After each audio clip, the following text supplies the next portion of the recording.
का मतदान खत्म हो गया, विपक्ष के लोग कर रहे हैं बदलाव की लहर है।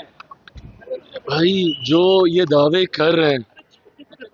उनको एक बार के लिए मैं 2010 भी याद दिलाना चाहता हूँ। 2005 में एनडीए की सरकार बनने के बाद जिस तरीके से 2010 में भी इसी तरीके से वोटिंग हुई थी और हम लोगों की सीटों की संख्या बढ़ी थी,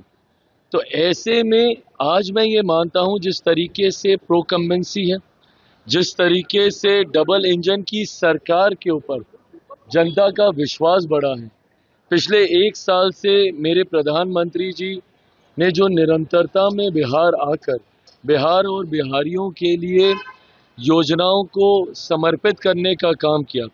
इसने विश्वास बढ़ाया है हमारी डबल इंजन की सरकार के ऊपर।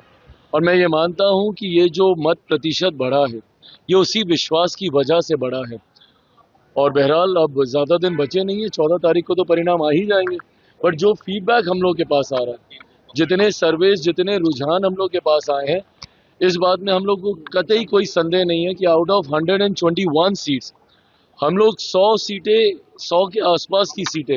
हम लोग बहुत आराम से जीत रहे हैं। मैं खुद अगर अपनी सीटों की बात करूं, 14 सीटों पर हम लोग चुनाव लड़ रहे थे, मैं मरौड़ा को भी उसमें जोड़ रहा हूं, जिसमें निर्दलीय प्रत्याशी को एनडीए ने अपना समर्थन दिया।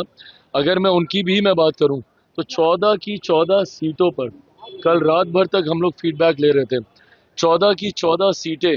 पॉजिटिव हैं और मैं मान रहा हूं कि ये सीटें भी हम लोग जीत रहे हैं।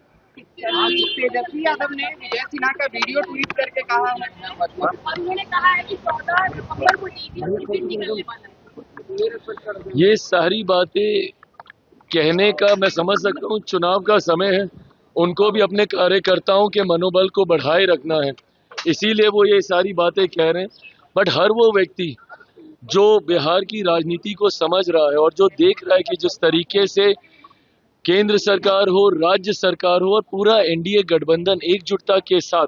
हम लोग चुनाव प्रचार में उतरे हुए हैं, इसमें कतई कोई संदेह नहीं है कि 14 नवंबर के बाद बिहार में हम लोगों की सरकार बनने जा रही है। और जिन लोगों को वापस से ईवीएम का जिन निकलते हुए समझ में आया, तो ये तो वही लोग हैं ना जो अभी तक ईवीएम को गाली दे रहे थे। अब इन लोगों को एक नया बहाना मिल गया है एसआईआर का लेके, और वोट चोरी वोट चोरी वोट चोरी बोलकर ये अब नए बहाने के ऊपर ही आ गए। बट अभी कुछ समय पहले तक तो इनको ईवीएम का जिन इन्हीं को खाने के लिए निकलता था, इनको लगता था कि उसमें धांधली हो रही है। बहरहाल ईवीएम से जिन निकलेगा जरूर 14 तारीख को, बट वो एनडीए की मजबूत सरकार बनाने के लिए निकलेगा।